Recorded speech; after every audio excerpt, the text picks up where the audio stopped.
A gente começa a edição de hoje com uma história, uma confusão dentro de uma padaria que chamou a atenção de quem passava pela QNN 23 de Ceilândia na manhã de hoje. Até o Corpo de Bombeiros precisou ir até o local para prestar socorro. O que será que aconteceu? Quem conta pra gente agora é o repórter Maicon Leão. Maicon, toda a confusão, boa tarde. Oi, Malta. Boa tarde para você, para todo mundo ligado no SBT Brasília. Imagina o susto dos clientes e funcionários dessa padaria aqui em Ceilândia. Era por volta de 6 horas da manhã, a padaria tinha acabado de ser aberta, recebendo dele os primeiros clientes, quando esse homem entrou, da forma como você disse aí, provocando um pânico geral. A priori, Malta, ele teria um surto. Não se sabe ainda ao certo se ele teria usado drogas durante a noite, mas o que a gente ouviu conversando com as pessoas aqui da região e até com os próprios funcionários que por medo preferiram não gravar entrevistas, só contaram pra gente o que aconteceu. Esse homem já teria dado trabalho aqui durante a noite para a polícia, inclusive quando parte desses funcionários chegaram, ele estava aqui na região conversando com as paredes. Você não viu errado não, ele estava virado para as paredes, conversando sozinho e tudo.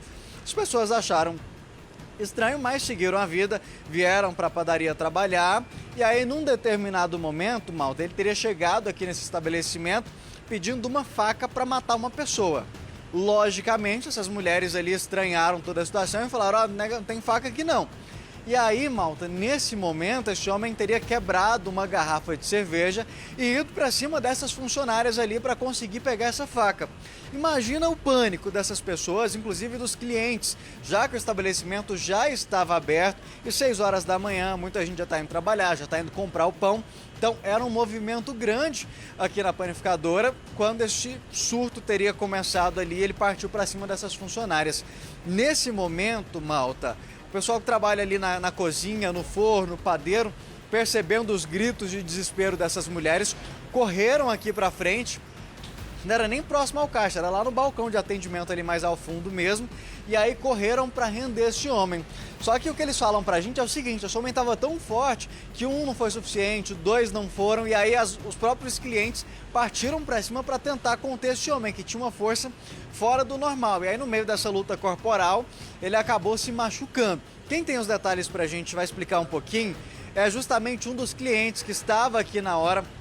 O Raimundo vai contar pra gente. O senhor veio comprar o pão e chegou, já viu a confusão? Boa tarde. Boa tarde, exatamente. Eu vim comprar o pão pela manhã, quando eu me deparei com um indivíduo no chão e vários populares agredindo ele, né? Ele tinha tentado contra a vida das funcionárias aqui na padaria. O que o senhor percebeu é que ele tinha tentado, como eu acabei de contar aqui, pegar da faca, mas as funcionárias disseram que não tinha faca, justamente porque ele te falou que era para matar uma pessoa, né? Exatamente. As funcionárias falaram que não tinha faca. Ele pegou uma garrafa dentro do freezer ali, quebrou a garrafa, com um gogó de garrafa, foi para dentro do onde as funcionárias estavam, né? Para poder tentar contra a vida delas. Nesse momento virou um pânico geral aí dentro. Virou um pânico geral, né? Aí clientes seguraram ele, né? O próprio funcionário segurou ele para ele não ferir a funcionária aqui do estabelecimento e foi um alvoroço aqui na padaria. E todo transtornado, não escutava ninguém. Todo transtornado, não escutava ninguém. Aparentemente ele parecia estar drogado, né? Aparentemente, mas não se sabe. Já tinha passado por um susto como esse logo cedo? Não, nunca tinha passado não. Graças a Deus não. Vocês logo pensaram que o pior poderia acontecer, né? Já que ele partiu para cima delas. Exatamente, o pior poderia acontecer, exatamente. Acredito que se não tivesse vários clientes aqui lanchando de manhã, acredito que o pior teria acontecido.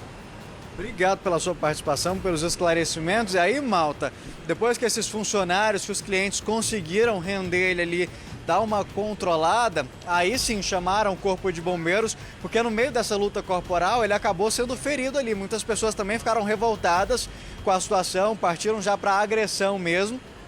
E aí foi necessário o Corpo de Bombeiros vir para prestar esses primeiros socorros e levá-lo para o hospital. Mas o que chama a atenção, Malta, assim, é que esse homem, ele é cliente da padaria, já tem vindo aqui várias outras vezes e nunca tinha acontecido uma situação como essa. O que eles descobriram, até mesmo conversando com a própria polícia militar que esteve aqui para atender essa ocorrência, é que durante a noite ele estava dando trabalho já aqui na região, inclusive a polícia já tinha sido acionada para atender algumas situações. informações e o que chama a atenção e que corrobora para essa situação justamente que ele pode estar sob o efeito do uso de alguma droga, foi justamente quando as funcionárias vieram, ele estava bem aqui, malta, encostado nessa parte da parede aqui, conversando com a parede, e quando vinha de um lado para o outro, conversando com ninguém. Então, assim, todo mundo já estranhou aquela situação. Mas aí, a partir do momento adentra a panificadora e chega no caixa e fala, olha, eu quero uma faca para matar outra pessoa. Não é daqui, não. Então, assim, já, claro, todo mundo fica assustado com a situação. Elas tentando evitar uma tragédia, mesmo que fosse fora daqui, virou para ele, olha, não tem faca aqui, não.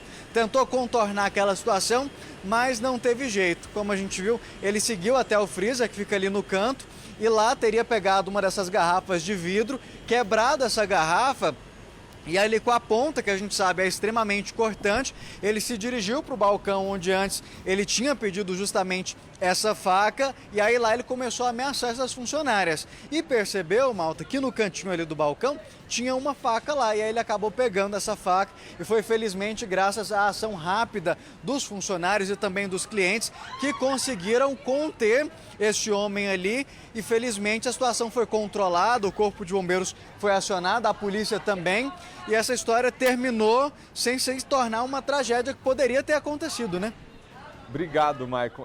Eu comecei a rir aqui de final. Vocês estão correndo aí da nossa câmera, pessoal da padaria. Que hora que a gente mirou aí dentro, vocês saíram correndo. Por quê, minha gente? Fomos aí para poder visitar vocês, para contar dessa confusão aí. Que bom que deu tudo certo, viu? Um abraço, pessoal, e bom trabalho. Fique com Deus. Maicon, obrigado pelas informações, querido. A gente vai tocar o jornal aqui agora. Dá um abraço aí no pessoal todinho de Ceilândia. Senhorinha ali de rosa saiu correndo, que não queria aparecer na televisão. O que é isso? A senhora tá fugida de algum crime? Ó, continuando aqui, 2 homens arrombaram uma loja de celulares em Águas Claras e o prejuízo foi de quase R$30 mil. De acordo com a Secretaria de Segurança Pública, só nos primeiros 8 meses deste ano foram 117 furtos no comércio de Águas Claras, um aumento de 74,5% em relação ao mesmo período do ano passado. A ação foi rápida. As imagens de circuito mostram os ladrões às 4h50 chegando no local. Eles sentam e fingem que vão se abrigar ali. 2 minutos depois, um deles se levanta e tenta abrir a porta da loja. De acordo com o proprietário do comércio, o homem cortou o cabo de aço e forçou a porta até abri-la. Foram menos de 2 minutos. Os 2 ladrões entram na loja e durante 3 minutos furtam diversos objetos eletrônicos e vão embora na maior tranquilidade. O prejuízo foi de quase R$30 mil. O furto aconteceu mesmo tendo um vigilante noturno no condomínio. Essa foi a primeira vez que a loja foi furtada. O problema é que só tem 7 meses que ela funciona neste local. Tipo de situação, né? A Polícia Civil está investigando um advogado que teria feito um gesto nazista para um árbitro austríaco durante um jogo de futebol que aconteceu no clube da OAB-DF. Quem tem os detalhes desse caso pra gente é a repórter Vitória Mello. Vicky, boa tarde para você. A Polícia Civil começou a investigar depois de um pedido do Núcleo de Enfrentamento à Discriminação do Ministério Público do Distrito Federal. Isso mesmo, Felipe. Esse pedido foi feito na última quarta-feira e agora a Polícia Civil entrou no caso, viu? Boa tarde a você, boa tarde a todos. Esse episódio foi no último sábado, lá no Clube da Ordem dos Advogados, que fica no setor de Clube Sul. Essa partida era entre os times, de advogados de Braslândia contra de Taguatinga. E aí, no fim do jogo, o juiz principal deu uma falta favorável ao time do advogado François Dutra. Só que ele ficou muito alterado, porque ele queria uma punição mais severa a esse envolvido, Nesse momento, o árbitro auxiliar foi até ele pedindo para que ele se acalmasse.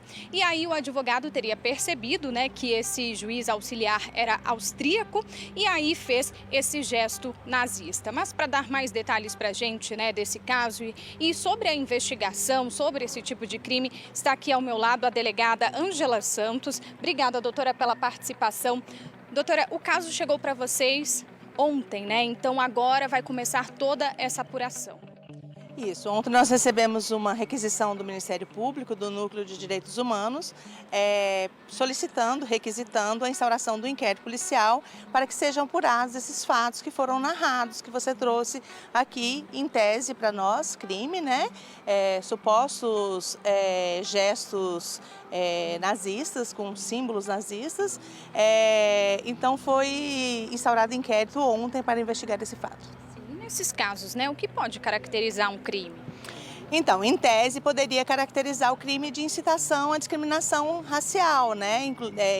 Inclusive, na própria lei da discriminação racial, temos a proibição, que é considerado crime, usar símbolos nazistas, né, ou gestos também, mas temos o artigo 20, que é a incitação. Se for apurado, durante a investigação, se apurar que realmente houve intenção de praticar a discriminação, caracteriza sim o crime de racismo previsto, cuja pena é prevista de reclusão de 1 a 3 anos.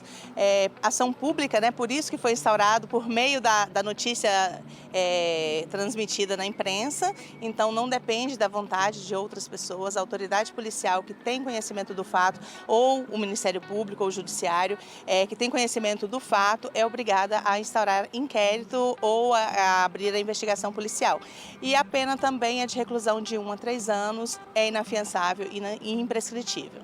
Doutora, muitas vezes nesses casos, né, as pessoas alegam que foi uma brincadeira, mas atos como esse são inaceitáveis, né? Sim, a gente tem uma máxima que a brincadeira, ela só continua até onde outra pessoa não é ofendida. Então, quando alguém é ofendido, principalmente com fatos ou com termos de origem relacionados à raça, à deficiência de alguém, ou à idade também de alguém, ou à orientação sexual e identidade de gênero, isso é crime. Então, assim, só é brincadeira até onde o outro, né, o interlocutor, não está sendo ofendido.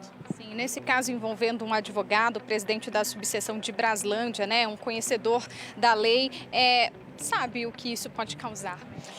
Isso a gente vai analisar, porque até então eu só tenho a informação que foi me passado pela imprensa, eu não tenho outra informação. Foi instaurado o inquérito ontem, já no final da tarde, então assim, vão ser preciso ouvir, serão necessárias a oitiva das partes envolvidas, tanto de quem teria praticado o ato, como também de quem estavam presentes, as testemunhas e a própria vítima.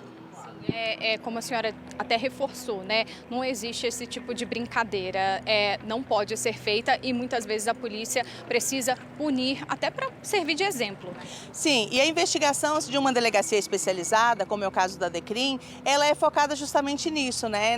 De entender que existe sim racismo, mesmo numa fala que seja de brincadeira, né?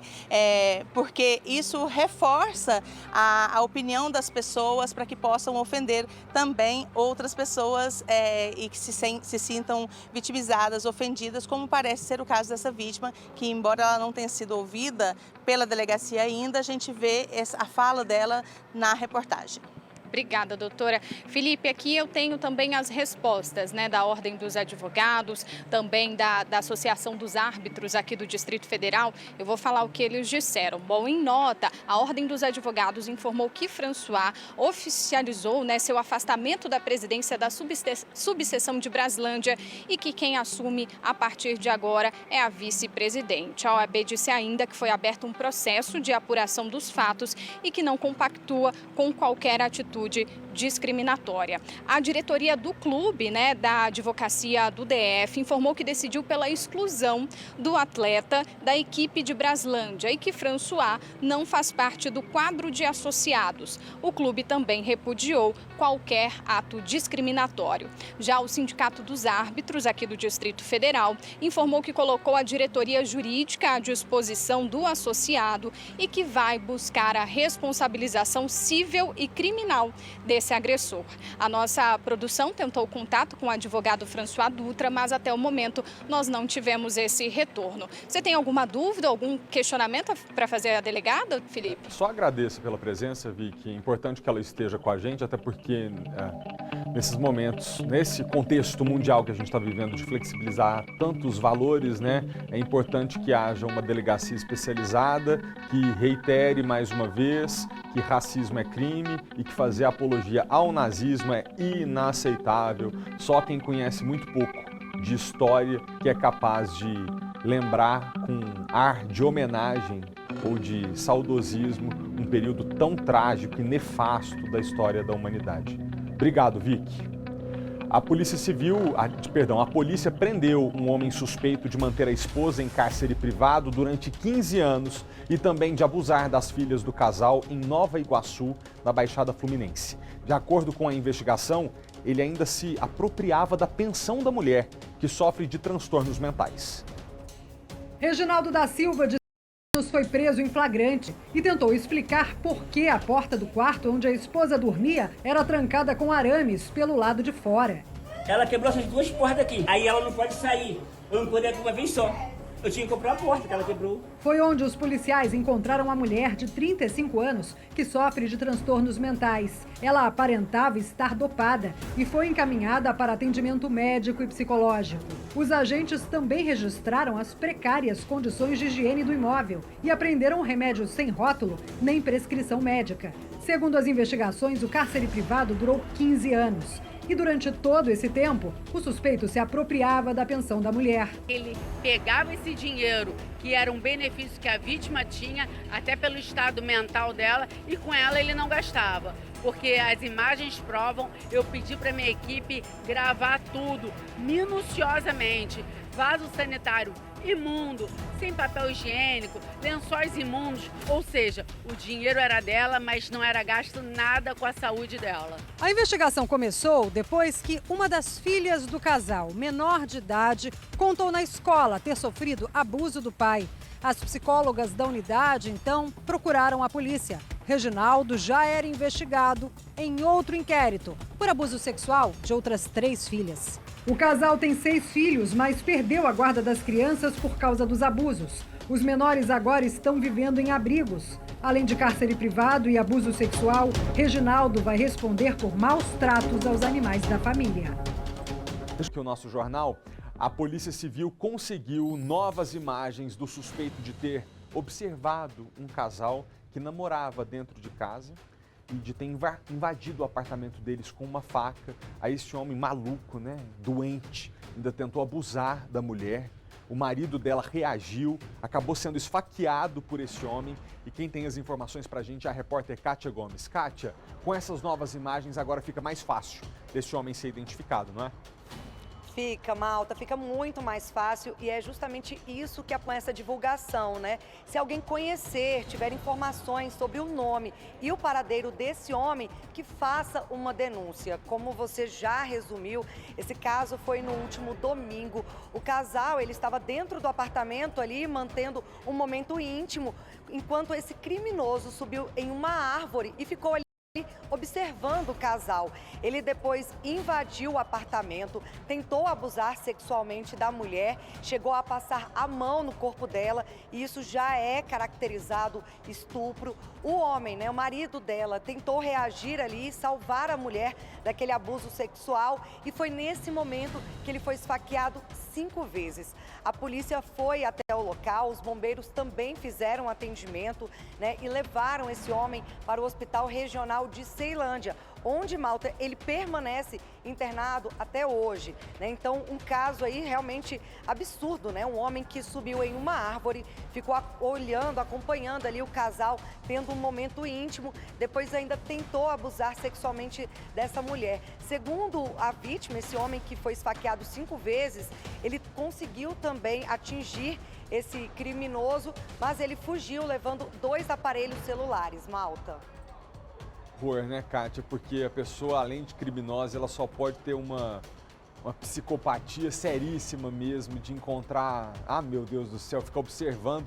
E podia ter entrado, assim, sinceramente, numa situação como essa, a gente fica pensando, né, nos níveis de dano que precisava de 2 celulares, tinha que ter entrado ali com um bandido, que mesmo o bandido é ser humano, pegado esses 2 celulares e ter ido embora. Agora, ter feito a mulher passar por essa humilhação e também o homem, coitado, que agora está tentando sobreviver no hospital, assistir a cena de tentar defender a própria esposa, ser esfaqueado por causa disso e assistir um traste passando a mão, né? Isso é inacreditável, assim. Que tempos nós estamos vivendo. A nossa produção, inclusive, conseguiu falar por telefone com esse homem, que foi vítima do criminoso quando foi tentar proteger a companheira. Como a Kátia já nos adiantou, ele está se recuperando depois das facadas, mas é óbvio que está muito abalado ainda. Vamos ouvir um trecho. Eu estou bem, graças a Deus. A cirurgia ocorreu tudo bem. A recuperação também está indo rápido, graças a Deus. Os médicos me disseram que a cirurgia foi um sucesso, né? Então que em breve eu terei alta. O mar está tranquilo, estou me alimentando bem, conseguindo caminhar, consigo me locomover sozinho, tomar banho sozinho. Então assim, eu acredito que em breve eu terei alta. Que bom que você está vivo, amigo. Que bom que a tua companheira não perdeu, né, o companheiro em função da maldade, da crueldade de um bandido que não se contenta em levar a coisa das outras pessoas. Não basta roubar, tem que deixar um trauma para a vida inteira. Impressionante. Obrigado, Kátia, pelas informações. A gente volta a se falar daqui a pouquinho. Foi criado no Brasil o primeiro ambulatório da América Latina para atendimento psiquiátrico a vítimas de violência doméstica. Esse ambulatório é uma parceria entre o Instituto de Psiquiatria do Hospital das Clínicas e a ONG Um Novo Olhar. Depois de 10 cirurgias e tratamentos a laser no rosto mutilado pelo ex-companheiro, Thalita consegue novamente se olhar no espelho. Cheguei do hospital e eu pedi para o meu filho me dar um abraço e a minha filha, e ela disse que tinha medo do meu rosto. A maioria das vítimas, elas são agredidas na face, que é para intimidar, deixar marcas de violência, deixar essa mulher trancada dentro de casa. O Instituto Um Novo Olhar, que há 4 anos atende mulheres carentes, vítimas da violência doméstica, se uniu ao Hospital das Clínicas para um projeto multidisciplinar. O acolhimento é essencial no processo de superação destas mulheres. Junto com as cicatrizes ficam os traumas. Muitas delas desenvolvem transtornos e depressão e precisam de apoio psicológico e até tratamentos com psiquiatras. A expectativa é que por ano 1.000 mulheres recebam ajuda. A maioria das vítimas chega precisando também de orientação jurídica. As mulheres, elas vêm muito fragilizadas, né, inseguras, elas não sabem se elas podem ir sozinhas até a delegacia, se elas podem pedir sozinhas medidas protetivas, então a gente dá toda a orientação. Dados do último Anuário Brasileiro de Segurança Pública mostram que no ano passado, 620.000 mulheres sofreram algum tipo de agressão, abuso e assédio dentro da própria casa. Neste ano, segundo a Ouvidoria Nacional dos Direitos Humanos, foram registradas em média 173 denúncias por dia. O ex-companheiro de Thalita foi condenado a 28 anos de prisão por tentativa de feminicídio. Com a justiça feita, ela volta a sonhar. Lembrar da minha essência, lembrar da vida que ainda continua. Com a população tendo mais acesso à informação e sabendo como garantir os seus direitos, a Justiça começou a receber um maior número de ações, principalmente relacionadas a erros médicos. Neste ano, o número de casos sob investigação já passa de 1 por dia. Em alguns deles, as vítimas são mulheres prestes a dar à luz. Hoje, Vailde segura o filho com o coração aliviado. Quando estava para dar à luz, em novembro de 2021, a dona de casa teve atendimento negado no Hospital Regional de Samambaia. Tinha gente lá para atender, né? Mas ninguém queria atender na hora lá. A técnica era lá tranquilona, e eu dizendo que estava com dor e ela não queria me atender, dizendo praticamente que eu estava de frescura, né? E mesmo assim, a bolsa estourando, ela disse que tinha pouco líquido, que não ia nascer naquela hora. Aí mandou ir pro banheiro, quando chegou lá, o bebê já foi nascendo. O pai da criança filmou o menino nascendo no banheiro da unidade, em um ambiente insalubre. A família procurou a justiça. Mês passado, o GDF foi condenado em primeira instância a pagar R$300 mil de indenização, mas recorreu. De janeiro a setembro deste ano, 356 ações por erro médico foram judicializadas no Tribunal de Justiça do Distrito Federal. Um aumento de 19% em comparação ao mesmo período do ano passado, com 298 casos. Para o TJ, as pessoas estão tendo mais acesso ao judiciário. A justiça está mais acessível e as pessoas estão mais bem informadas também, né? Sobre os seus direitos, sobre como elas conseguem concretizar esses seus direitos, por exemplo, nas situações em que elas entendem que houve algum tipo de erro médico. São colhidos depoimentos e é preciso provas técnicas que comprovem a acusação. Esses casos especificamente em que se alega erro médico são situações que precisam de uma prova geralmente técnica, né? Porque o julgador não tem essa capacidade de apreciar uma situação médica. Na última semana, a morte de mãe e filha durante o parto deixou familiares revoltados. Mariana Cardoso Vieira, de 37 anos, deu entrada no hospital de Samambaia para ter o bebê com 41 semanas de gestação. Os médicos tentaram induzir o parto normal. Quase 24 horas depois, ela passou por uma cesariana de emergência. A criança já estava sem vida. No mesmo dia, Mariana teve choque hemorrágico e não resistiu. O marido dela cobra respostas. Eu quero entender tudo isso, porque assim, ela chegou lá bem, saudável, alegre, e acabar tudo dessa maneira é terrível. A juíza reforça que todo cidadão pode buscar a justiça. Além das pessoas poderem ir presencialmente a cada um dos 21 fóruns que existem no Distrito Federal, existe o atendimento remoto feito pelo nosso tribunal. Basta que a pessoa acesse o site do tribunal, agende o seu horário para fazer a redução a termo por videoconferência.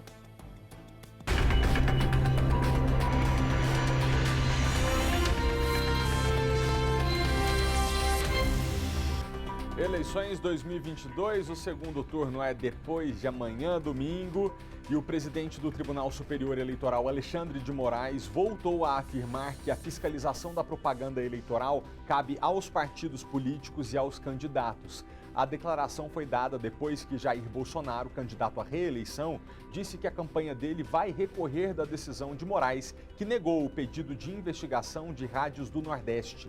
Bolsonaro alega que a campanha de Lula foi beneficiada por emissoras da região. As rádios negam.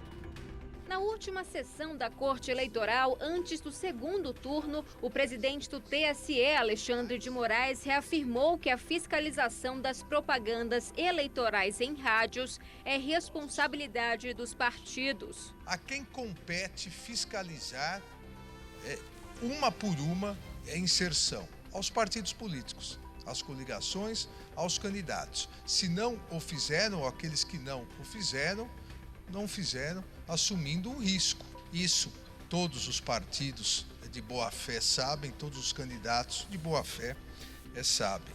Moraes destacou ainda que o Tribunal Superior Eleitoral disponibiliza as propagandas enviadas pelos partidos e os mapas de mídia, que indicam o horário de exibição, apenas como forma de facilitar o trabalho das rádios. Mas se o conteúdo não for enviado, a responsabilidade também recai sobre os partidos. Na noite desta quarta-feira, o presidente do TSE negou o pedido feito pela campanha de Jair Bolsonaro para investigar rádios que supostamente teriam privilegiado a exibição de propagandas eleitorais de Lula. A proprietária de uma das rádios, a JM Online, diz que comunicou à campanha de Bolsonaro sobre a não exibição de inserções e que o PL, partido do presidente, não falou em reposição. Nós recebemos de um candidato, não recebemos do outro. Nós ligamos na campanha do PL, lá em Brasília, falamos com Fernanda, que era a pessoa que estava no mapa de mídia como responsável pela campanha, pela divulgação desses comerciais e a distribuição dos comerciais para os veículos, e pedimos para ela para nos mandar, porque afinal de contas tinha 3 dias que não estava saindo. Nem ela pediu reposição, nem nada. O PL afirma que todas as entregas de inserções foram feitas nos prazos e condições especificadas pelo TSE. O presidente Jair Bolsonaro defende uma terceira auditoria das exibições. com toda certeza, o nosso jurídico deve entrar com recurso. No que depender de mim, será contratada essa terceira auditoria, porque é mais uma prova, se bem que eu achei nem precisava de mais, de que as inserções foram realmente potencializadas e muito para o outro lado.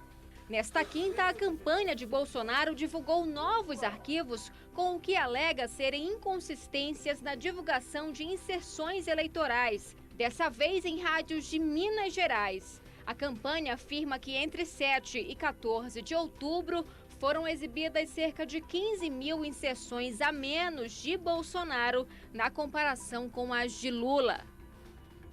Hoje pela manhã aconteceram duas coletivas de imprensa sobre o segundo turno das eleições que está chegando no próximo domingo. A primeira foi no Tribunal Regional Eleitoral do Distrito Federal sobre o transporte das urnas até os locais de votação. A segunda foi do ministro da Justiça e Segurança Pública, Anderson Torres. Quem acompanhou tudo pela manhã e traz as informações para a gente agora é o repórter João Pedro Neto. João, primeiro falando da coletiva do ministro da Justiça, ele conversou com vocês, jornalistas, sobre o esquema de segurança, certo? Boa tarde. Exatamente, Felipe, boa tarde a você, boa tarde a todos que nos acompanham. Pois é, acabou agora há pouco, viu? Há cerca de uns 15 minutos aí, acabou essa entrevista coletiva concedida pelo ministro da Justiça e Segurança Pública, como você falou, Malta, o Anderson Torres, e ele falou justamente sobre a operação para esse segundo turno das eleições, a operação voltada aí para a garantia da segurança pública, sobretudo a coordenação aí dos órgãos federais também com os órgãos dos estados e aqui do Distrito Federal para toda essa garantia aí da votação em segurança, em tranquilidade em todo o país. O ministro Anderson Torres disse então que essa operação ela já está inclusive em andamento, ela já começou, que o planejamento foi todo concluído e ele disse aí que não há uma mudança nessa estratégia, uma mudança nesse planejamento em relação ao que foi feito no primeiro turno, mas ele disse que há sim uma reorganização da atuação das forças federais em função de algumas decisões judiciais que alteraram regras aí, segundo ele, em alguns casos, para o transporte de eleitores, decisões inclusive do Supremo. A gente sabe que o transporte o transporte público vai ser garantido aí nas capitais, em todas as capitais, gratuitamente aos eleitores para que eles possam se deslocar aí até os locais de votação. Então ele diz que isso provoca uma certa mudança aí na organização das forças, sobretudo das forças federais, mas que não é uma mudança aí importante, uma mudança significativa em relação ao que houve no primeiro turno. Ele falou aí que o efetivo das forças federais, da Polícia Federal e da Polícia Rodoviária Federal vai ser de cerca de 10 mil homens atuando em cada dia daqui até as eleições, inclusive no domingo, e que somando aí com as forças dos estados, os homens e mulheres da segurança pública dos estados, polícias militares, polícias civis, esse efetivo vai chegar aí a cerca de 500 mil pessoas em todo o Brasil atuando, portanto, na segurança das eleições. Ele disse que um dos focos aí é a questão da boca de urna, o combate aos crimes eleitorais com foco aí na boca de urna e também na compra de votos. E aí ele destacou que já foram apreendidos cerca de 11 milhões de reais desde o último dia 15 de agosto até agora, até o balanço mais recente aí no dia de hoje, cerca de 11 milhões de reais aí que seriam, segundo ele, suspeita de uso para compra de votos de eleitores. Então ele disse que esse vai ser um foco aí justamente de atenção para as forças de segurança. Falando um pouco daqui de Brasília, Malta, ele disse que no caso da esplanada dos ministérios não há um planejamento específico, viu, Malta, para garantia da segurança na esplanada, na região aí da esplanada dos ministérios, isso por parte das forças federais. Ele disse que essa é uma atribuição do governo aqui do Distrito Federal e que se houver, Malta, um pedido específico aí do governador para que seja reforçada essa segurança na região da esplanada, e aí sim o Ministério da Justiça vai poder apoiar, inclusive com a Força Nacional de Segurança, vai poder apoiar no caso de uma eventual crise, foi isso que ele disse. Mas por enquanto não houve esse pedido. O ministro Anderson Torres reforçou aí que o Ministério da Justiça e o Governo Federal estão à disposição aí das forças estaduais, dos governos dos estados, para apoiar na segurança. E por fim, Malta, ele disse que foi criado mais um número, viu? Isso é importante, foi criado mais um número para denúncias, para o recebimento de denúncias aí por parte dos eleitores em relação a crimes eleitorais. Esse número, segundo o ministro Anderson Torres, é o 191, número da Polícia Rodoviária Federal, que vai encaminhar todas essas denúncias recebidas aí para os órgãos competentes. Malta. Pois é importante você destacar, porque a gente tem que lembrar você de casa que no domingo você pode fazer um apoio silencioso ao candidato da sua preferência, usando a camiseta, por exemplo, do partido ou da cor relacionada a ele, colocando um broche, mas não pode fazer campanha. No domingo, tentar persuadir alguém na fila da sessão eleitoral, ou na rua, ou se aglomerar com seus correligionários, começa a virar crime e vai dar problema para você. Só para terminar, João, aqui no Tribunal Regional Eleitoral, como que ficaram as urnas eletrônicas? Já terminaram de ser distribuídas até os pontos de votação? Pois é, Malta, o TRE, né, o Tribunal Regional Eleitoral aqui do DF, começou essa distribuição na manhã de hoje. A gente até acompanhou os caminhões saindo do galpão do TRE, ali perto do Palácio do Buriti, e essas urnas estão sendo distribuídas aí ao longo do dia de hoje. São 6.740 urnas eletrônicas que vão ser distribuídas aí e utilizadas nos 610 pontos de votação aqui do Distrito Federal. Esses caminhões aí que estão levando essas urnas, eles são monitorados em tempo real, tem escolta aí da Polícia Militar, também são acompanhados por servidores do Tribunal da Justiça Eleitoral, né? E esse material ele vai ser recebido, essas urnas vão estar sendo recebidas durante todo o dia de hoje pelos responsáveis pelos locais de votação. Aí a gente sabe que muitos casos são escolas, então os próprios diretores aí desses locais de votação, eles vão estar recebendo, checando se está tudo sendo entregue corretamente, e aí todos esses locais vão estar sendo vigiados, acompanhados, né? Durante esses próximos dias, 24 horas por dia, para que não haja nenhum risco, a gente sabe, de alguma alteração nesses locais de votação. Amanhã, sábado, os locais vão ser efetivamente organizados, as mesas dispostas nos lugares corretos, né? Os pontos, as sessões eleitorais todas organizadas para garantia da votação nos conformes aí no próximo domingo. O presidente, só para fechar, Malta, o presidente do TRE aqui do Distrito Federal, o Roberval Bellini, ele também deu uma entrevista coletiva à imprensa, falou dessa preocupação aí com eleições pacíficas, seguras, transparentes, reafirmou a convicção no sistema eleitoral brasileiro, na segurança do sistema eleitoral brasileiro, das urnas eletrônicas, rechaçou qualquer possibilidade de fraude, né? Disse que o sistema é bastante seguro, disse que cerca de 12 mil homens e mulheres das forças de segurança aqui do Distrito Federal vão estar atuando aí justamente também para garantia da ordem, né, e da segurança, da tranquilidade nesse domingo de votação, e destacou essa questão da gratuidade no transporte público, para que as pessoas tenham clareza que podem aí contar com transporte público para se deslocarem até os locais de votação, se houver necessidade, de forma gratuita,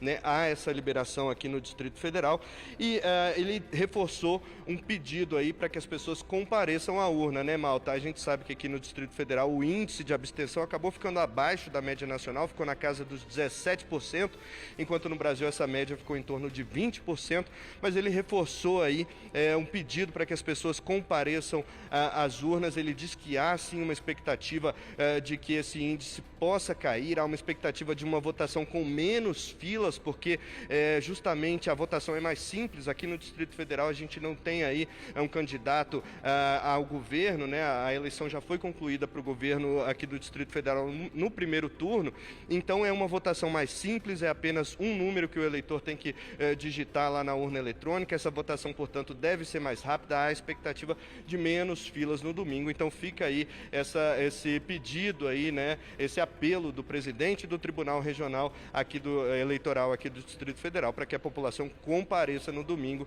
e exerça aí esse direito do voto da cidadania. Malta.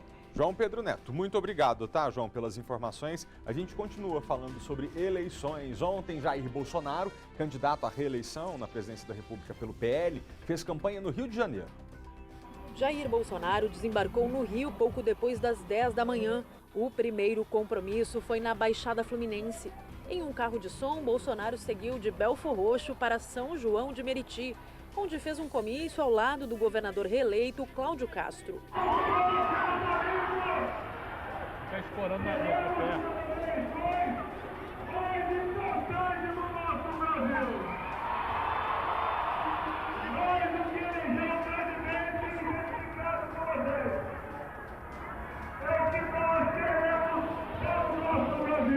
Depois, o presidente almoçou em um restaurante de comida mineira. À tarde, já na capital, Bolsonaro participou de um ato em Campo Grande, na Zona Oeste, e no discurso destacou as ações do governo.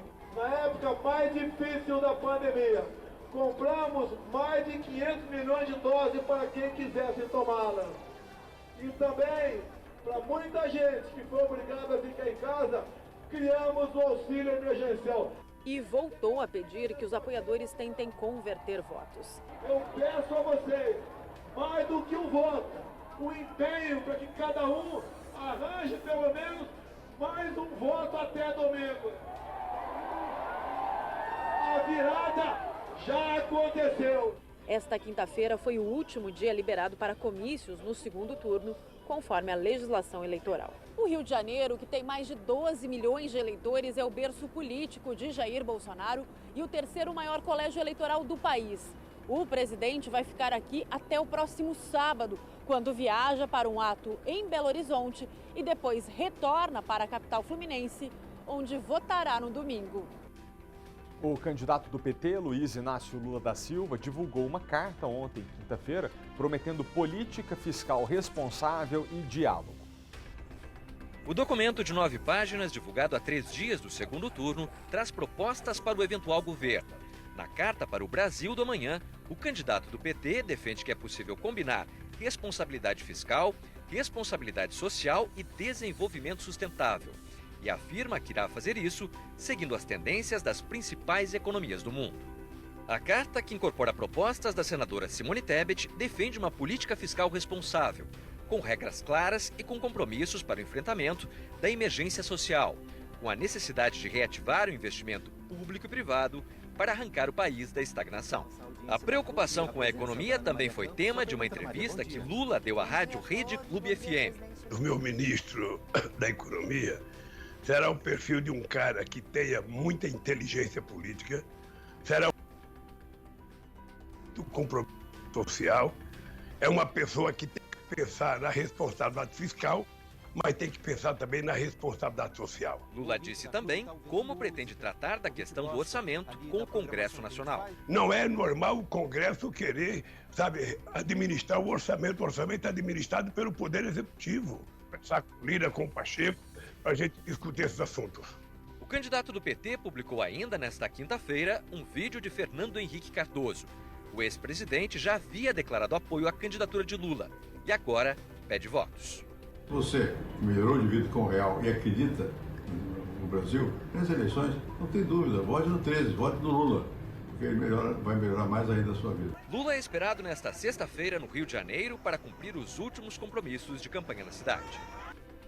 O João Pedro Neto, agora há pouco, nos disse sobre a expectativa de um segundo turno mais rápido nesse domingo, especialmente para nós aqui no Distrito Federal, que temos que votar apenas para presidente. No Brasil como um todo, muitos eleitores já cadastraram a biometria e isso também deve ajudar a agilizar a votação no segundo turno. No primeiro turno, uma iniciativa da Justiça Eleitoral acabou gerando filas e atraso no encerramento da votação em algumas sessões. Foi por causa do cadastramento da biometria antes que o eleitor fosse à cabine para votar. A biometria é a leitura da impressão digital. Daqui para frente, a tendência é ser tudo mais rápido. Dos mais de 156 milhões e meio de eleitores brasileiros, 75% estão com a biometria cadastrada na Justiça Eleitoral.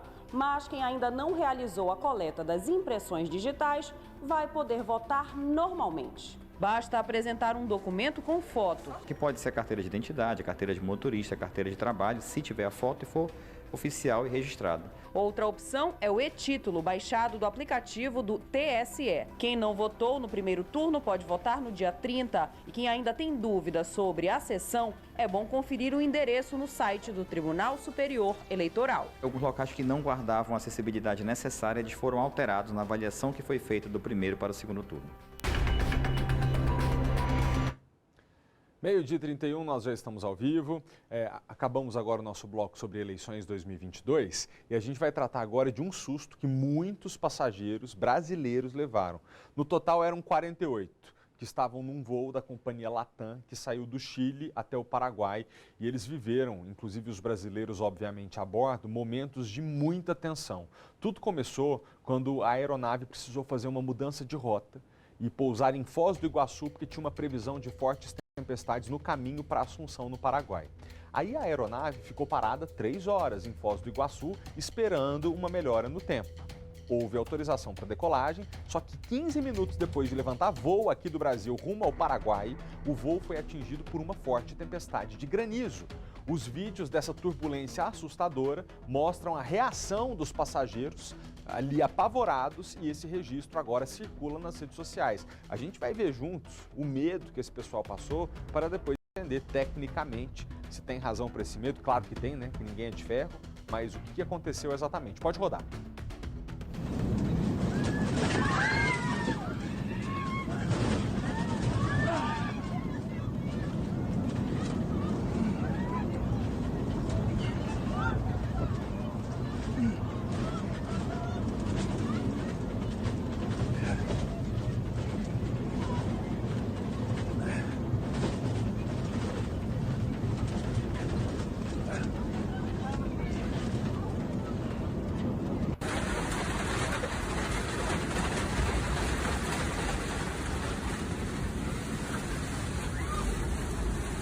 ¡Qué locura! ¿Para qué carajo estamos bajando así la poronga?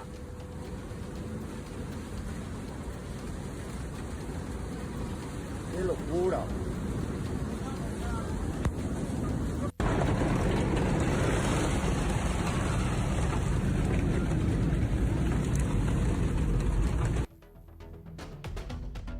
Medalha milagrosa. As condições climáticas causaram danos na fuselagem do veículo, que ficou com o nariz ali do avião parcialmente destruído e com para-brisa, inclusive, também danificado. Óbvio que, felizmente, ninguém ficou ferido, mas sobre esse assunto a gente fala agora com o nosso caro Daniel Calazans, especialista em aviação civil. Daniel, obrigado por aceitar nosso convite outra vez.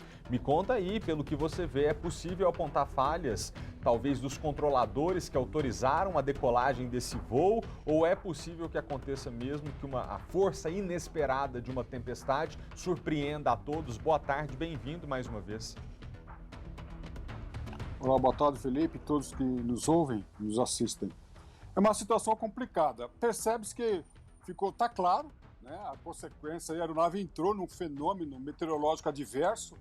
Tudo indica que é a trovoada, que a presença de raios, trovões e, pior ainda, muito preocupante, granizo, que pode entrar no motor e apagar o motor, e foi o que aconteceu.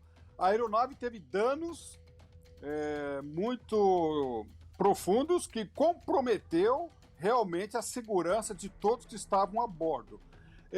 Ali a gente vai ter que fazer uma análise, né? Em princípio, nós temos 3 frentes, né? Do controle de tráfego aéreo, do serviço de meteorologia e também da tripulação. Esse fenômeno, tudo indica que ele foi previsto, tanto é que antes dele partir para a decolagem de Foz do Iguaçu, ele já tinha vindo para Foz do Iguaçu para evitar esse fenômeno. O fato de o controlador autorizar não é problema. Nós precisamos saber o que aconteceu em rota. Se o controle em rota, se tinha radar, se esse radar detectou esse fenômeno e qual foi o serviço do controle de tráfego aéreo. Se instruiu a aeronave e qual foi também, aí analisando a conduta da tripulação, qual foi a conduta da tripulação ao saber, né, ao conhecer a situação, se era de progredir, de prosseguir ou não. É uma análise bem profunda que a gente precisa fazer aí. A tripulação sabia? Sabia. Por que não evitou? Esta é uma grande pergunta. Eu queria tirar uma dúvida, Daniel. Se o controlador libera a decolagem, o que o senhor está tentando explicar, aqui traduzindo, é que também em rota, o piloto, a tripulação pode, pelo radar da aeronave, perceber a força de uma tempestade que se aproxima e então talvez desviar o caminho mais uma vez para não passar dentro dela? É isso que poderia ter sido feito hipoteticamente? O piloto pode, para o radar de bordo, pode sim detectar e solicitar para o controlador de tráfego aéreo o desvio dessas formações. Agora, essa navegação, essa programação, não é de responsabilidade do controle de tráfego aéreo. Então, o controle de tráfego aéreo autoriza o voo, tá? E durante o voo, analisa-se as condições meteorológicas e o controlador pode prover a separação, na verdade, o desvio dessas formações. Mas a decolagem em si fica a responsabilidade do controle de tráfego aéreo, a menos que essa formação estivesse sobre o aeroporto de decolagem ou aeroporto de pouso. Aí sim, o controlador de tráfego aéreo tem autoridade e autonomia para suspender as decolagens. Mas um voo em rota, em princípio, fica sob a responsabilidade da tripulação e demais profissionais da companhia. Entendi o que o senhor está me dizendo. Então ali existe, teoricamente, um nível de equipamento e tecnologia dentro do avião que permite ao piloto, copiloto, enfim, tripulação, tomar decisões com relação à rota mais segura que deve ser perseguida. Para a gente concluir, eu queria só lembrar você que está em casa, chegou agora aqui no nosso jornal, que havia brasileiros a bordo desse avião, né? Foi um avião da Latam, que foi do Chile para o Paraguai, no meio do caminho, aí teve que pousar em Foz do Iguaçu, esperar uma tempestade passar. Quando acharam que as condições do tempo estavam melhores, o avião decolou de novo, mas acabou sendo atingido por granizo de uma forma tão forte que destruiu o nariz ali do avião, parte do para-brisa, sem contar, como você vê aqui na tela, no centro da imagem, o avião chacoalhando enlouquecidamente, certamente deixando os passageiros em pânico. Ô Daniel, de todas as vezes que você já esteve aqui com a gente, comentando incidentes da aviação civil, impressão minha ou realmente essa é a que suscita uma investigação mais detalhada dos últimos tempos, porque a gente realmente viu aí um prejuízo sério à segurança desse voo? Esse voo, pelas imagens que nós vimos da imagem interna, a gente vê ali a presença de raio, trovões, depois pelas fotos e também imagens de como a aeronave ficou danificada. Olha, essa aeronave pousou monomotor, pousou em emergência, perdeu a parte anterior do nariz. Esse voo teve a segurança altamente comprometida. Foi aí um ato de Deus ter livrado essa aeronave de não ter sofrido consequências ainda piores. De todos os casos que nós analisamos aqui, Felipe, esse foi o pior. Obrigado pela sua presença. A gente fica no aguardo também das investigações e do pronunciamento dos órgãos oficiais a partir do momento que puderem atribuir com mais certeza responsabilidades e autoria, né? Quem tomou determinada decisão que comprometeu a segurança de todos. Obrigado mais uma vez, bom descanso, bom fim de semana, tá? Muito obrigado. Só uma informação, para quem quiser ter uma análise melhor, eu produzi um vídeo de 40 minutos no canal do YouTube Professor Calazans com K. E aí eu discorro com mais detalhes. Eu faço o convite para você, para todos aqueles que nos assistem. E mais uma vez, obrigado pela oportunidade. Excelente. Professor Calazans com K. Se digita no YouTube e vai encontrar o vídeo em que o professor dá mais detalhes sobre esse incidente. Obrigado, Daniel. Até a próxima. Olha só, eu já disse a você de casa que a sua companhia é um presente que não tem preço, né? E eu sou tão sortudo, mas tão sortudo, que além de você que está aí do outro lado da tela, do lado de cá, eu ainda trabalho com uma equipe que bota minha moral lá em cima. O que você vai ver agora é um trecho do programa que vai ao ar amanhã, na minha festinha de aniversário, chamando você, telespectador, como convidado. E esse vídeo que abriu o nosso evento está com a narração dos meus colegas, para minha honra, para minha alegria, a todos eles, eu sou muito grato. Bora ver.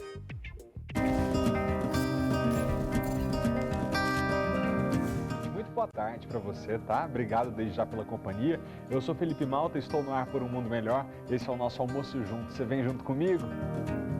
Esse Felipe você conhece. O apresentador, fã da Ivete Sangalo, o cara que todo sábado tá no ar por um mundo melhor. Essa, aliás, não é só uma frase de efeito, é um compromisso. E se tem uma coisa que talvez você não saiba, eu te conto agora. Compromisso é coisa que o Felipe leva muito a sério. Se não levasse, bom, a gente nem tava aqui.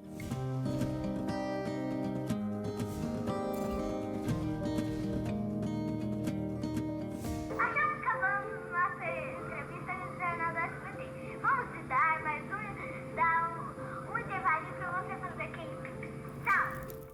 Para esse menino de Uberlândia realizar os próprios sonhos, foi uma jornada e tanto. Uma caminhada que envolveu disciplina, estudo, teimosia, teste. Uma determinação que a gente acostumado com redação cheia, viu pouquíssimas vezes. Se você que nos assiste já chegou em casa, certamente está tendo uma noite melhor do que de muitas pessoas que ainda tentam terminar essa terça-feira. Sabia que lá atrás, quando estava começando a fazer os pilotos para a apresentação, Felipe anotava tudo? Isso está guardado até hoje. Ele gravava tudo, se assistia em casa 1, 2, 3 vezes. Tomava notas para se corrigir e depois se cobrava. Simplesmente viciado em melhorar. Existem muitos Felipes dentro desse apresentador. Tem o eterno menino que ama a televisão e cresceu assistindo aos programas de auditório. O fã de axé que adora um carnaval. O hipocondríaco sempre correndo atrás de um exame. Tem o menino raiz que não dispensa um pão de queijo. E tem o adolescente do interior. Esse, aliás, está sempre aí, aprendendo devagar e sempre a lidar com as próprias inseguranças. Como amigo, o Felipe é sempre a risada mais alta da mesa. Fazer o quê, né? Esse é o bônus e o ônus de gostar das coisas simples. Pro Felipe, a coisa mais bonita é o céu. A melhor viagem é para casa onde cresceu. A maior satisfação é o trabalho bem feito. E o maior sermão é sempre o que ele dá em si mesmo. São agora 32 anos. 32 com paciência de 10 e medo de filme de terror, como se lá no fundo ainda tivesse 5 ou 6 aninhos. É, Felipe, 32 com o brilho de uma criança e com as referências de cultura pop dignas de um vovozinho de 80. Sério, cinema, série de TV, reality show, música gringa, o Malta não sabe de nada. As únicas músicas internacionais que ele conhece são as que a Ivete regravou em algum momento da carreira. Às vezes a gente está falando sobre Ana Grande, essa Adriana. Mas o que esperar do cara que entrevistou Guns N' Roses sem nem saber quem eles eram? Mas falando em entrevistas, foram muitas. Ivete, Luísa Sonza, Alexandre Pires, Felipe Araújo, Maísa, tanta gente famosa. Mas o que ele gosta mesmo não tem jeito.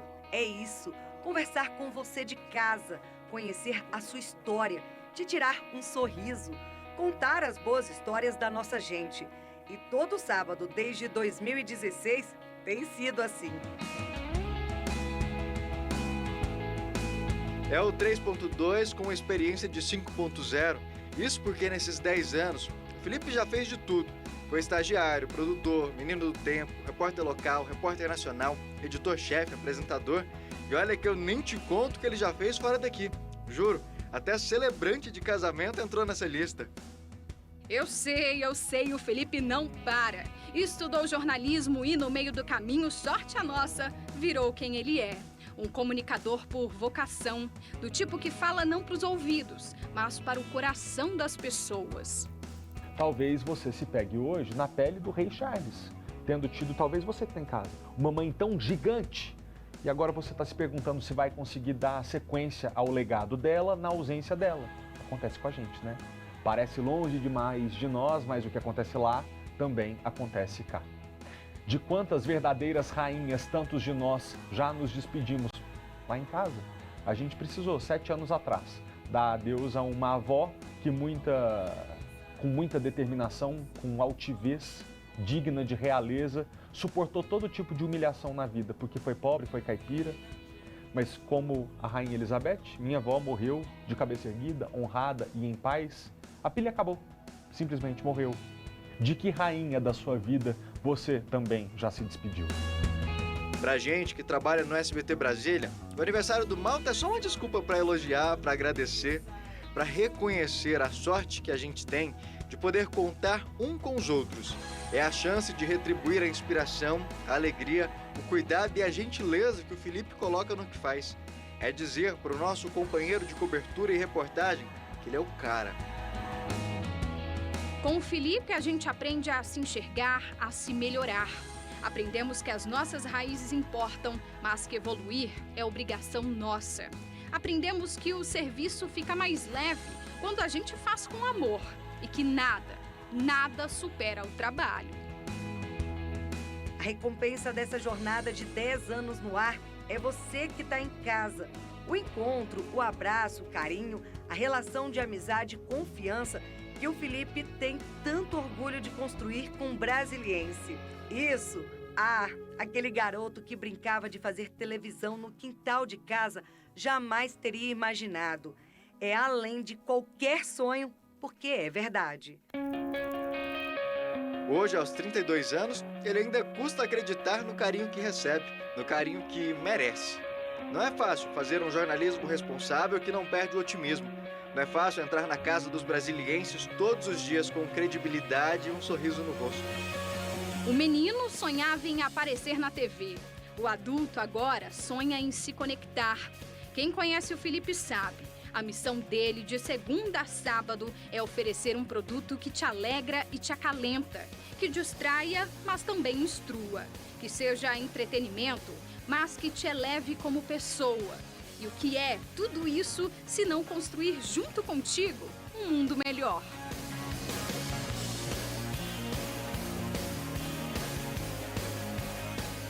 É sábado, o nosso almoço juntos. Hoje tem bolo, salgadinho, balão, música boa e homenagem. Felipe Malta, feliz aniversário.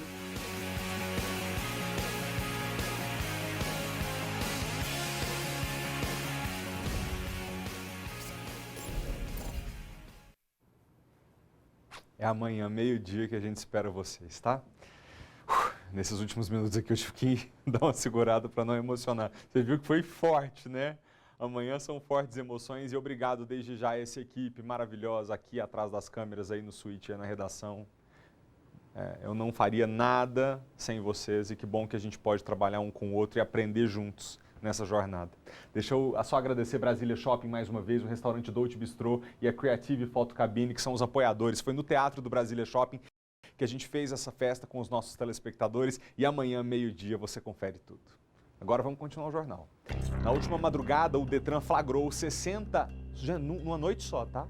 60 motoristas dirigindo sob efeito de álcool durante uma blitz que foi realizada na Asa Sul. A repórter Vitória Mello tem os detalhes pra gente. Vicky, boa tarde. 60 motoristas flagrados numa madrugada, principalmente durante a semana, né? É um número muito alto. Muito alto, Felipe, ainda mais porque foram 60 condutores só na Asa Sul durante essa madrugada. Boa tarde mais uma vez a você, boa tarde a todos. Inclusive, vídeos feitos pelos agentes do Detran mostram a fila de veículos parados nessa fiscalização. A operação tinha o objetivo de flagrar esses condutores, alcoolizados, e esse foi o resultado. Aqui ao meu lado está o diretor de policiamento do Detran, Wesley Cavalcante. Obrigada pela participação, Wesley, mais uma vez aqui no nosso jornal. Essa operação chamou até a atenção de vocês, o número de condutores flagrados só aqui na Asa Sul? Boa tarde a todos.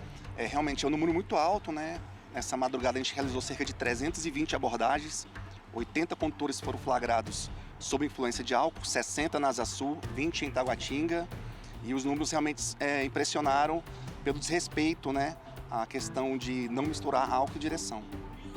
Em plena quinta-feira, né? Isso chama muita atenção. Dia de semana, talvez por hoje ser ponto facultativo, as pessoas estavam mais tranquilas ali, curtindo. Realmente teve mais circulação de pessoas e de veículos e a operação também está se estendendo por toda a madrugada, chegando até às 6 da manhã, um horário que antigamente não tinha a fiscalização.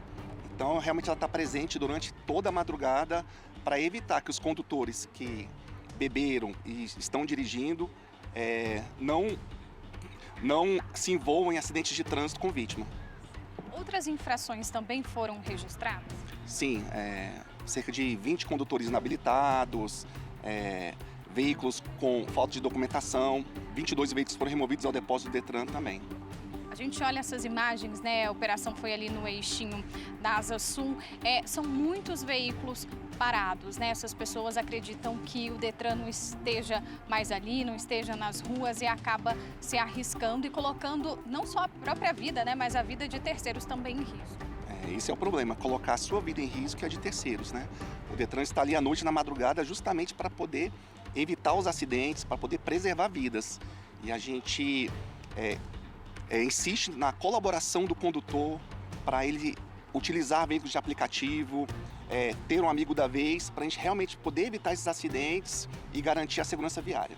Obrigada, Wesley, pelas informações. Então fica aí o alerta, né, Felipe? E o motorista precisa se conscientizar. O Wesley estava me contando, inclusive, que agora no final do ano vai aumentar ainda mais essa fiscalização e fiscalização ao longo da madrugada. Não só até ali 2 da manhã, mas como ele disse, até às 6 da manhã. E outra, ele disse que o Detran não chega de surpresa. Primeiro faz uma ronda ali entre bares e restaurantes mais movimentados para o condutor ver a viatura passando, mas tem gente que mesmo vendo a fiscalização ali do Detran acha que não, eles foram embora. E acontece isso aí e acaba sendo flagrado, né? Ainda bem. Eu volto com você. Obrigado, Vicky. Tem que ser rígido mesmo. A taxa de desemprego no Brasil recuou para 8,7% no trimestre encerrado em setembro, segundo o IBGE. Vamos ver a reportagem. Formada há 2 anos em psicologia, Ana Paula era autônoma e atendia pacientes conforme a demanda. Mas desde setembro ela trabalha com carteira assinada neste Centro de Apoio Psicossocial da Prefeitura de Viamão, na Grande Porto Alegre. No fim do mês eu sei que eu vou receber tanto, né? E isso é bom, que atendendo pacientes particulares nem sempre, né? Às vezes varia de mês para mês. O número de empregados no setor público cresceu 2,5% no trimestre encerrado em setembro e é o maior desde 2012. Segundo o IBGE, esse aumento se deve à recuperação dos segmentos de educação e saúde após a pandemia da Covid-19. Com o aumento das contratações, o desemprego caiu para 8,7% no terceiro trimestre, o menor nível desde junho de 2015.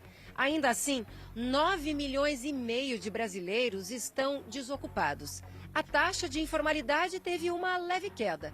São quase 40 milhões de trabalhadores informais. O número de empregados sem carteira assinada no setor privado foi recorde. Para esta professora de economia da PUC do Rio Grande do Sul, os auxílios federais impulsionaram o consumo e a necessidade de produzir e contratar mais. A expectativa, obviamente, é que ainda para o último trimestre de 2022 se tenha contratações para as datas comemorativas de final de ano, como Natal, Ano Novo, período de férias, mas possivelmente não possamos esperar a continuidade nesse aumento de contratações. Ainda sobre economia, 4 em cada 10 empreendedores da periferia têm dificuldade para conseguir crédito. Uma saída é a chamada economia circular, para baratear os custos de produção. Adivinha do que são feitas essa jaqueta, essa camisa e a saia?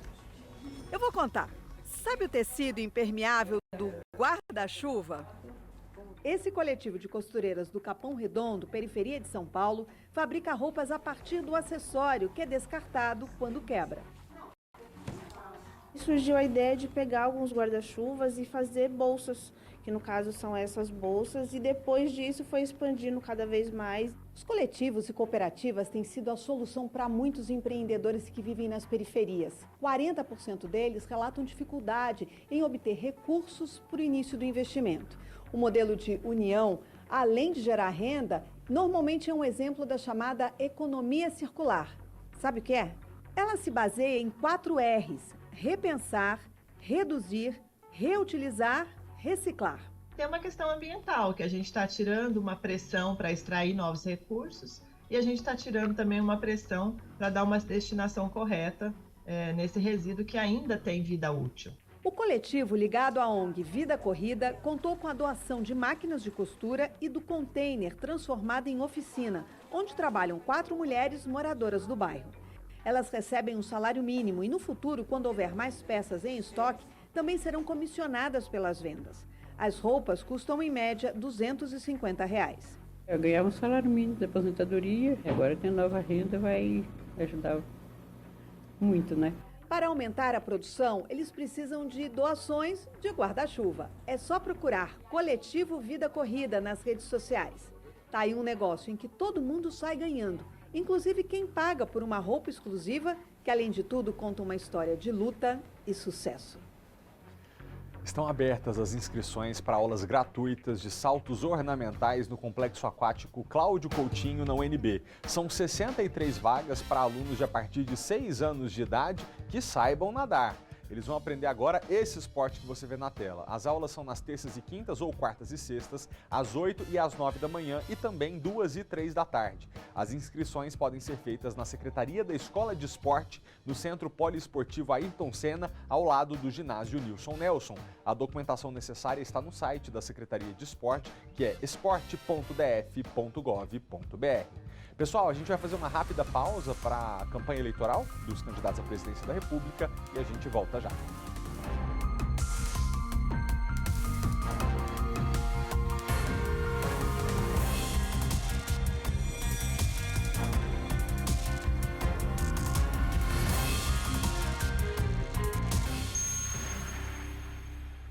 Nós estamos de volta com o SBT Brasília, primeira edição, que continua agora após o horário eleitoral obrigatório. A gente mostrou aqui no início da edição, mas para você que chegou agora, 2 homens foram flagrados por câmeras de segurança arrombando uma loja de celulares lá na Avenida Castanheiras, em Águas Claras. O furto durou poucos minutos, mas os bandidos saíram de lá com as sacolas cheias de produtos. O repórter Maicon Leão está na loja onde esse crime aconteceu e fala com a gente agora ao vivo. Ô Maicon, boa tarde mais uma vez. Revoltante, né, a situação que você está testemunhando aí e que prejuízo para esse comércio. Coloca revoltante nisso, viu, Malta? Boa tarde novamente para você, para quem está chegando agora no SBT Brasília. Assim, calculado por cima, Malta, esse prejuízo aí dá em torno de R$20 mil. Já que a gente está falando de uma loja especializada em uma marca cara de aparelhos telefônicos, o próprio nome já fala, mania de Apple, então assim, lá não foram levados, por exemplo, aparelhos telefônicos, mas foram equipamentos utilizados para fazer a manutenção desses celulares. Para quem está em casa entender, as imagens também estão mostrando, esses 2 criminosos sentaram aqui na porta como se fossem moradores de rua, inclusive usando o cobertor e tudo, e aí tentaram abrir uma vez, não conseguiu, sentou, deu uma olhada para o lado, para outra, deu uma disfarçada, aí tentou pela segunda vez e nada, e aí na terceira, Malta, eles conseguiram cortar uma tranca semelhante a essa daqui. Não é uma corrente, isso aqui é um cabo de aço que foi cortado com aqueles tesourão.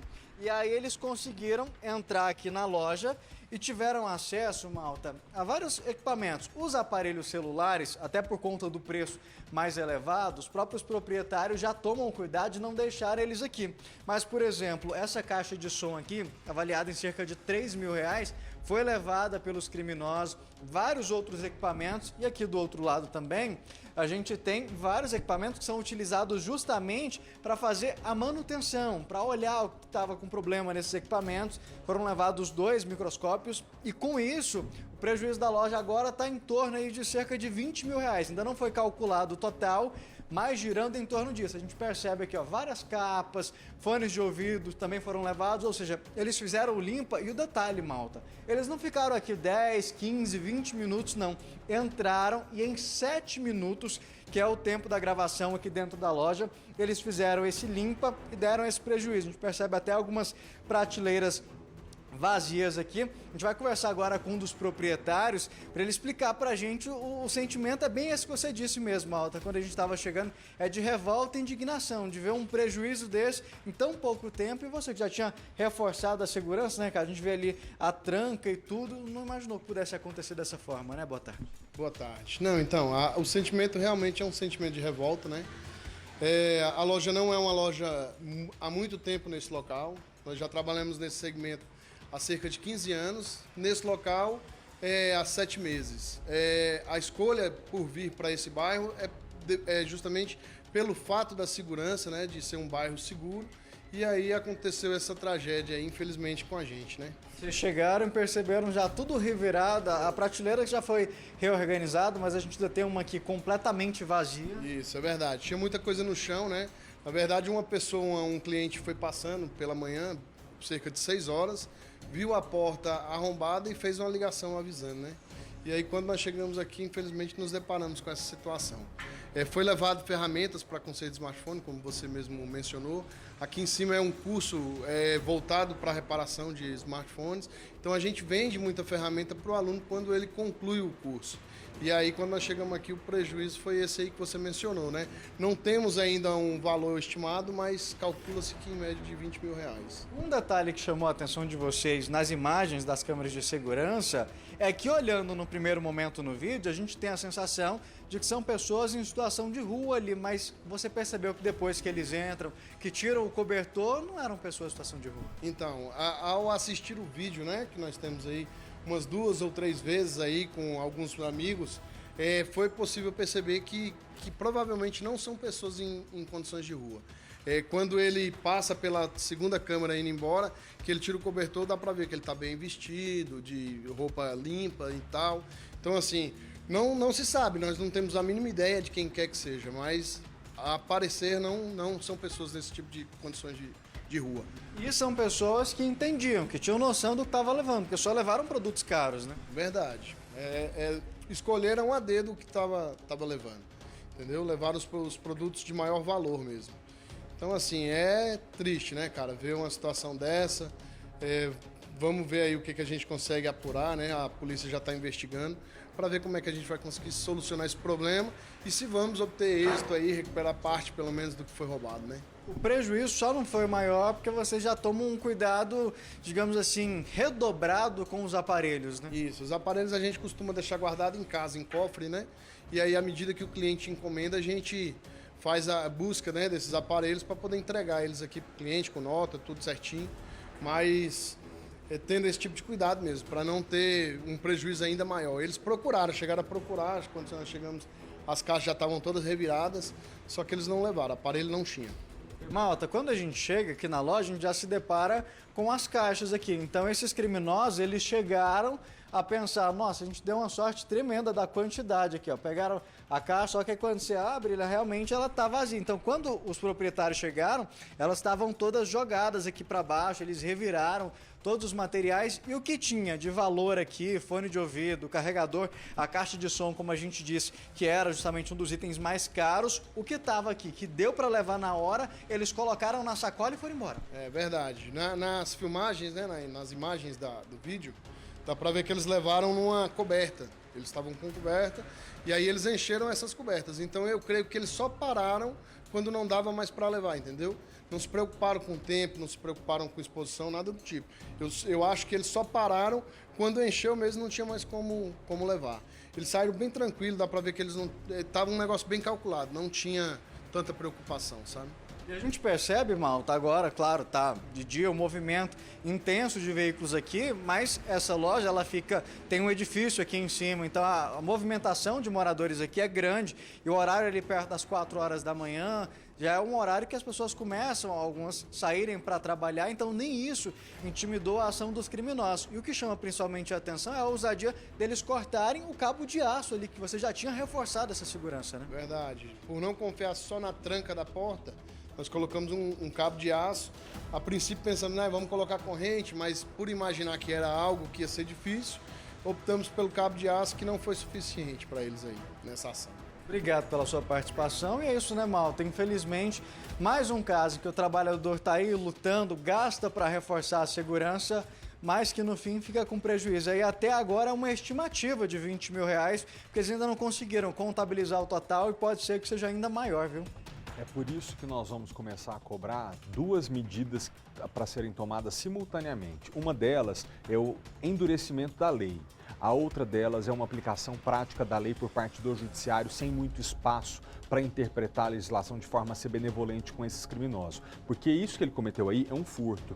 A pena é de reclusão de 1 a 4 anos de prisão e aí tem algumas qualificadoras aqui que podem aumentar esse tipo de pena. Acontece que, na prática, aqueles 2 homens que se passaram por moradores de rua para entrar no estabelecimento desse comerciante, dar R$20 mil de prejuízo, pode anotar, eles não ficarão na cadeia por este crime que cometeram, ainda que tiverem sido descobertos, porque nós não temos nem espaço mais na cadeia para colocar ali preso uma pessoa que comete furto e que tem uma pena de até 4 anos de prisão, vai vir uma negociação com o Ministério Público, Público, aí vão ver se dá para ser pena alternativa. Esta pessoa que você vê na tela não será punida. E é por isso que se sente na liberdade de invadir um pequeno comércio, como está fazendo, e impor R$20 mil de prejuízo a um comerciante, a um pequeno comerciante que só quer sobreviver, gerar um emprego, sustentar a família. Então, enquanto a gente não se atentar para o verdadeiro problema da criminalidade, que é uma lei muito branda, eles estão fazendo cálculo, né, Maicon? A gente tem dito isso aqui algumas vezes. Os bandidos estão calculando. Esse crime, repare, não colocou a vida de ninguém em perigo, ele não atentou contra a segurança de nenhuma pessoa, por isso ele sabe que a lei o trata de forma mais frouxa. Isso tem sido quase que uma autorização para cometer esse tipo de crime, porque ele sabe que não vai acontecer nada com ele. Mas são R$20 mil de prejuízo para esse comerciante, que tem os impostos dele para pagar, tem a família dele para sustentar, os funcionários para pagar o salário. Quem é que arca com esse prejuízo? Ele, coitado. Então, enquanto nossas autoridades não resolverem o problema com vontade de achar uma solução, isso vai continuar acontecendo. Mas nós de cá continuaremos denunciando. Obrigado, tá, Maicon? 2 adolescentes foram apreendidas e um rapaz de 18 anos de idade foi preso depois que eles assaltaram uma mulher na Asa Sul. Quem tem os detalhes desse caso é a repórter Kátia Gomes. Ô Kátia, as menores já estavam cumprindo uma espécie de semi-liberdade porque tinham praticado outros crimes, certo? Aí agora tem mais esse. Exatamente, Malta. A menina de 16 anos já tinha passagens por roubo e a de 17 anos tinha passagem por roubo e furto.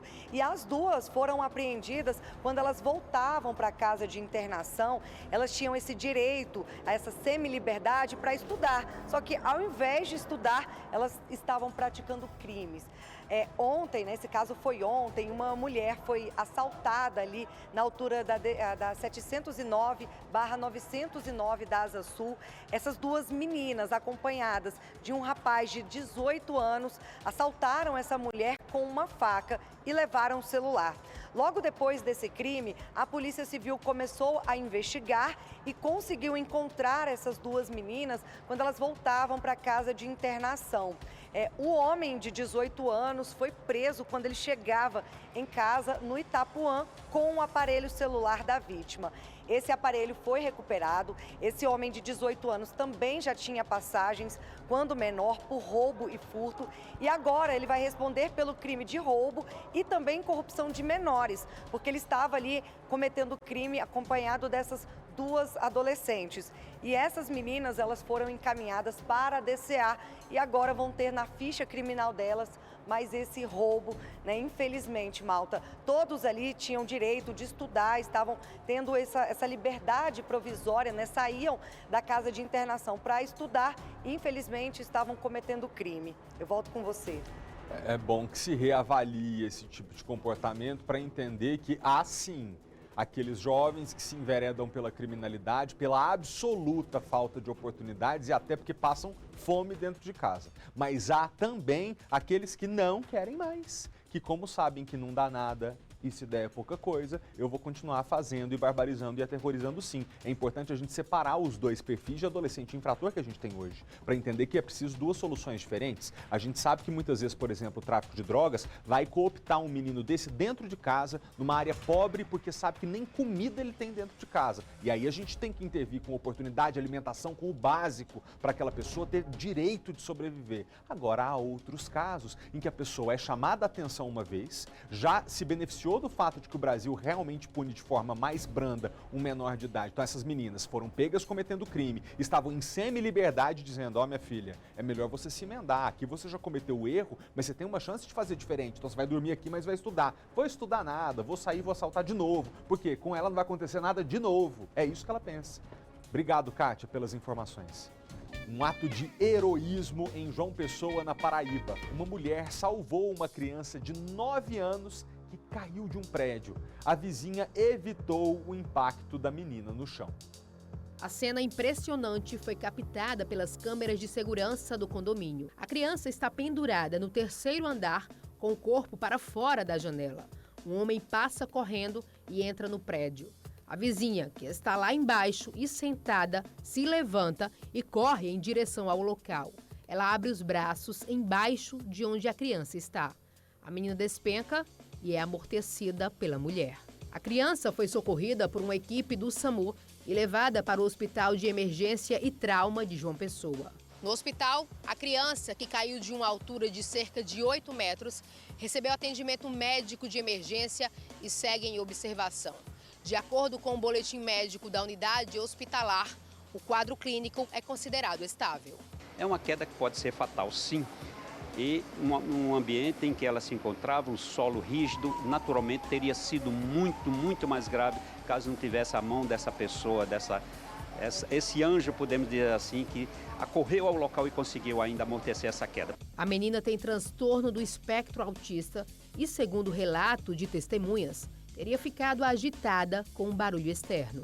A vizinha que salvou a criança tinha passado por uma cirurgia recentemente. Ela soltou uma mão e logo soltou a outra e o impacto foi 100% em cima de mim, porém ela ainda girou, chegou a cair ao solo, mas eu pensei que tinha sido... Não foi mais grave, graças a Deus eu estava ali para ajudar, né? Que anjo, né, gente?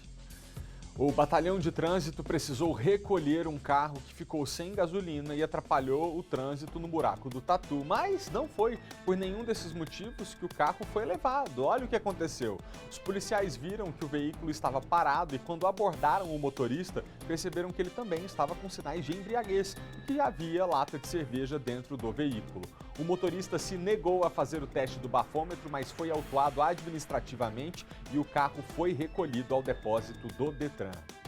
Agora veja comigo essa história. Uma confusão dentro de uma padaria chamou a atenção de quem passava pela QNN 23 de Ceilândia na manhã de hoje. Até o Corpo de Bombeiros precisou ir ao local para prestar socorro.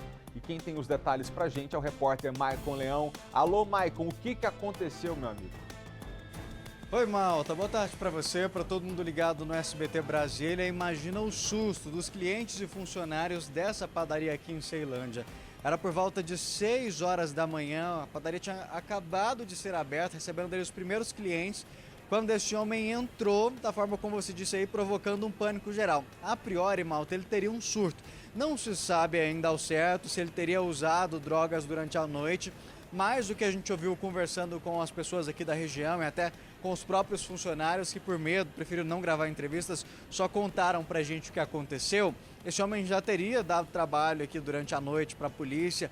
Inclusive, quando parte desses funcionários chegaram, ele estava aqui na região conversando com as paredes. Você não viu errado, não. Ele estava virado para as paredes, conversando sozinho e tudo. As pessoas acharam estranho, mas seguiram a vida, vieram para a padaria trabalhar. E aí, num determinado momento, Malta, ele teria chegado aqui nesse estabelecimento pedindo uma faca para matar uma pessoa. Logicamente, essas mulheres ali estranharam toda a situação e falaram, não tem faca aqui não. E aí, Malta, nesse momento, esse homem teria quebrado uma garrafa de cerveja e ido para cima dessas funcionárias ali para conseguir pegar essa faca. Imagina o pânico dessas pessoas, inclusive dos clientes, já que o estabelecimento já estava aberto e 6 horas da manhã, muita gente já está indo trabalhar, já está indo comprar o pão. Então, era um movimento grande aqui na panificadora quando este surto teria começado ali, ele partiu para cima dessas funcionárias. Nesse momento, Malta, o pessoal que trabalha ali na cozinha, no forno, padeiro, percebendo os gritos de desespero dessas mulheres, correram aqui para frente. Não era nem próximo ao caixa, era lá no balcão de atendimento ali mais ao fundo mesmo. E aí correram para render esse homem. Só que o que eles falam pra gente é o seguinte, esse homem estava tão forte que 1 não foi suficiente, 2 não foram, e aí os próprios clientes partiram para cima para tentar conter esse homem, que tinha uma força fora do normal. E aí no meio dessa luta corporal, ele acabou se machucando. Quem tem os detalhes pra gente vai explicar um pouquinho, é justamente um dos clientes que estava aqui na hora. O Raimundo vai contar pra gente. O senhor veio comprar o pão e chegou, já viu a confusão? Boa tarde. Boa tarde, exatamente. Eu vim comprar o pão pela manhã, quando eu me deparei com um indivíduo no chão e vários populares agredindo ele, né? Ele tinha tentado contra a vida das funcionárias aqui na padaria. O que o senhor percebeu é que ele tinha tentado, como eu acabei de contar aqui, pegar da faca, mas as funcionárias disseram que não tinha faca, justamente porque ele falou que era para matar uma pessoa, né? Exatamente. As funcionárias falaram que não tinha faca. Ele pegou uma garrafa dentro do freezer ali, quebrou a garrafa, um gogó de garrafa, foi para dentro do onde as funcionárias estavam, né, para poder tentar contra a vida delas. Nesse momento virou um pânico geral aí dentro. Virou um pânico geral, né?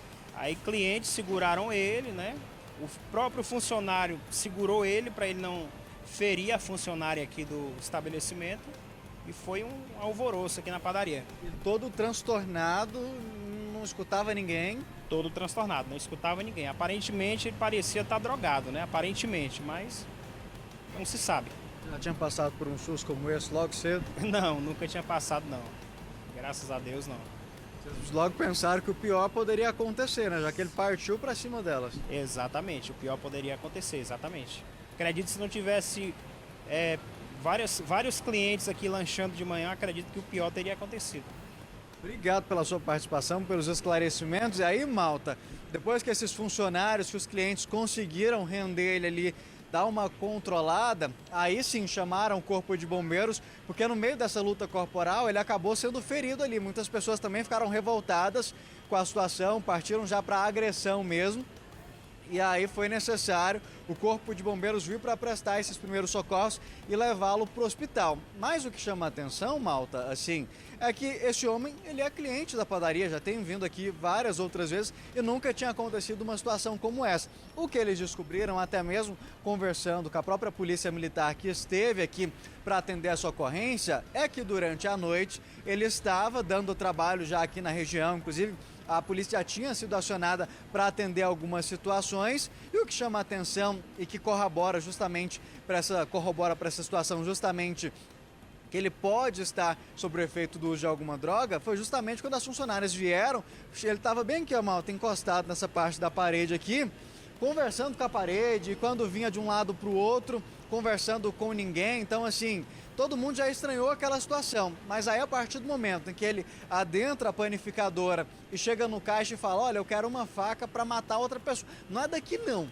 Então assim, já claro, todo mundo fica assustado com a situação, elas tentando evitar uma tragédia, mesmo que fosse fora daqui, virou para ele, olha, não tem faca aqui não, tentou contornar aquela situação, mas não teve jeito. Como a gente viu, ele seguiu até o freezer, que fica ali no canto, e lá teria pegado uma dessas garrafas de vidro, quebrado essa garrafa, e ali com a ponta, que a gente sabe é extremamente cortante, ele se dirigiu para o balcão onde antes ele tinha pedido justamente essa faca, e aí lá ele começou a ameaçar essas funcionárias. E percebeu, malta, que no cantinho ali do balcão tinha uma faca lá, e aí ele acabou pegando essa faca, e foi felizmente graças à ação rápida dos funcionários e também dos clientes que conseguiram conter este homem ali, e felizmente a situação foi controlada, o Corpo de Bombeiros foi acionado, a polícia também, e essa história terminou sem se tornar uma tragédia que poderia ter acontecido, né? Que confusão, hein? Obrigado, Maicon, pelas informações. Valeu. Para você de casa, obrigado pela companhia nessa sexta-feira. Amanhã a gente volta a se ver sábado, meio-dia.